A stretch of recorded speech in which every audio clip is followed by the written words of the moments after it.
अस्सलाम वालेकुम। उम्मीद है आप लोग ठीक हैं, खैरियत से हैं। अल्लाह पाक आपको अपने हिफ्ज़ व अमान में रखे। बहुत सारी दुआएं हमेशा की तरह आपके साथ हैं। इसी तरह हंसते मुस्कुराते रहें और इसी तरह अल्लाह पाक आप लोगों को अपने हिफ्ज़ व अमान में रखे। वज़ीर पंजाब मरीम नवाज शरीफ साहब ने वफाकी वज़ीर ख़जाना मोहम्मद औरंगज़ेब और पेट्रोलियम के वज़ीर अली मलिक से मुलाकात की, जिसमें जंग के बायस पैदा होने वाली सूरत हाल और पेट्रोलियम मसनूआत की फ़राहमी की तफसीली जो है वो जायज़ा लिया। इजलास में पंजाब पेट्रोलियम मसनूआत की सप्लाई, डिमांड, दस्ताब, ज़खायर पर ब्रीफिंग दी। आलमी बहरान के पेश नज़र ईंधन की बचत और तलब रस्त में तवाज़न बरकरार रखने के लिए बचत पॉलिसी बनाने पर भी इतफाक़ किया। वज़ीर पंजाब मरीम नवाज शरीफ ने ज़रूरी इस्तेमाल के लिए डीज़ल की फ़राहमी यकीनी बनाने की ज़रूरत पर जोर दिया और हदायत की कि सूबे में पेट्रोलियम मसनूआत की जो सप्लाई है उसको मॉनीटर किया जाए। इजलास में फैसला किया गया कि ज़हीरा अंदोज़ी के ख़िलाफ़ सख्त क्रैकडाउन होगा। वज़ीर मरीम नवाज ने तमाम अज़ला की इंतज़ामिया को पेट्रोलियम मसनूआत की फ़राहमी की निगरानी का जो तेज़ हुक्म करने का किया है कि जनाब इस पर ना किसी किस्म का कोई कंप्रोमाइज़ नहीं होना चाहिए। पीर और पैरा और ट्रांसपोर्ट डिपार्टमेंट को भी सूरत पर नज़र रखने और ख़िलाफ़ वर्जी करने वालों के ख़िलाफ़ कार्रवाई की हदायत की है। वज़ीर मरीम नवाज शरीफ ने हदायत की कि पेट्रोल पंप्स पर आवाम को कतारों में खड़ा ना होना पड़े। किसी को भी मुकर्रर नरख से ज़्यादा कीमत पर पेट्रोलियम मसनूआत की फ़रोख्त करने की इजाज़त नहीं दी जाएगी। इजलास में पेट्रोल, डीज़ल, LNG दीगर ईंधन के ज़खायर के बारे में तफसीली ब्रीफिंग दी गई। वज़ीर पंजाब मरीम नवाज शरीफ साहिबा का कहना है कि आलमी हालात के पेश नज़र ईंधन की बचत और कफ़ायत शारी इकदाम से जो नागरेज़ हैं, जबकि मौजूदा चैलेंज से निपटने के लिए पूरी कौम को साबित कदमी का मुजाहरा करना पड़ेगा। उन्होंने मुआशी तहफ़्फ़ुज़ के लिए फ़ौरी और मौसर फ़ैसले जो हैं वो बहुत ज़रूरी हैं। ख़वातीन का आलमी दिन है और इस दिन की बड़ी ख़ास अहमियत है क्योंकि मरीम नवाज शरीफ वज़ीर-ए-आला हैं और एक ख़ातून के वज़ीर-ए-आला बनने से सूबे की ख़वातीन को बड़ा हौसला और हिम्मत मिला। ख़वातीन को तमाम शोबों में मौका मिल रहा है। मरीम नवाज ने जेल से लेकर जमहूरी जद्दोजहद तक और इक़्तिदार में और फिर वज़ीर-ए-आला बनने तक जो तारीख़ रकम की है वो बहुत सारे लोगों के लिए रोल मॉडल है।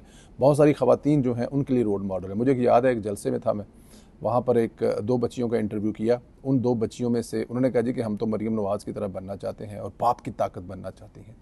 उसके बाद मरीम बीबी ने उनसे मिलने का उन्होंने ख्वाहिश का इजहार किया। मरीम बीबी उनसे मिली और वो आज एक इस्लामाबाद में उनमें से एक बच्ची जो है वो मतलब कि जिस लेवल का काम कर रही है और उसकी वजह मरीम नवाज़ की तरफ से हौसला अफजाई और एक ख़ातून अगर घर से निकल कर ये सब कुछ कर सकती है तो वो कर सकते हैं। तो ये वो चीज़ें हैं। सेफ सिटी में गया हूँ, वहाँ पर मुझे बहुत ज़्यादा जो ख़वातीन वो नज़र आई काम करती हुई। ईरान के सूरत पर बात करें तो ट्रंप ने कहा है कि जंग के बाद ईरान का नक्शा जो है वो नहीं होगा बल्कि बदल जाएगा।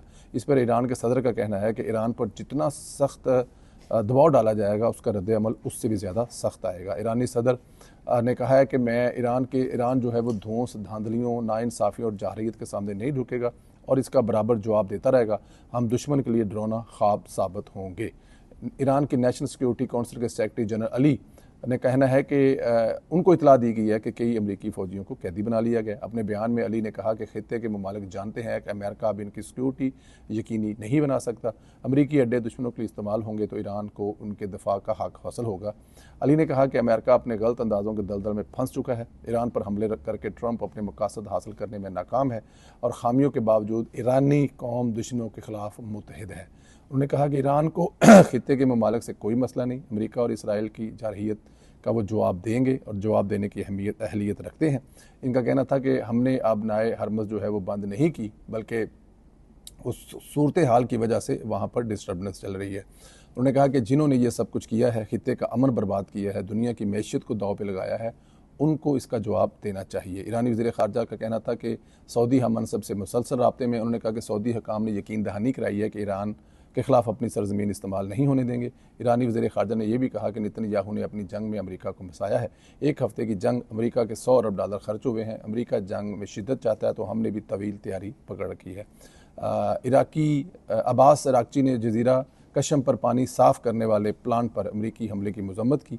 30 देहात उससे डिस्टर्ब हुए हैं और उनको पानी की फराहमी अब नहीं हो रही।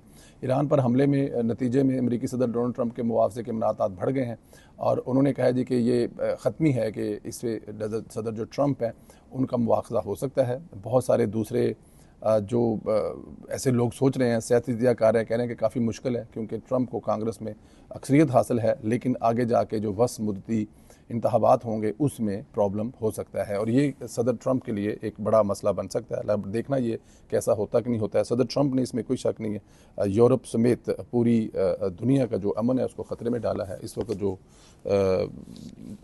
अगर देखा जाए तो जो क्राइसिस हैं वो हर गुजरते दिन के साथ बढ़े हैं। यूरोप जो है वो पहले ही काफ़ी डिस्टर्ब हो चुका है।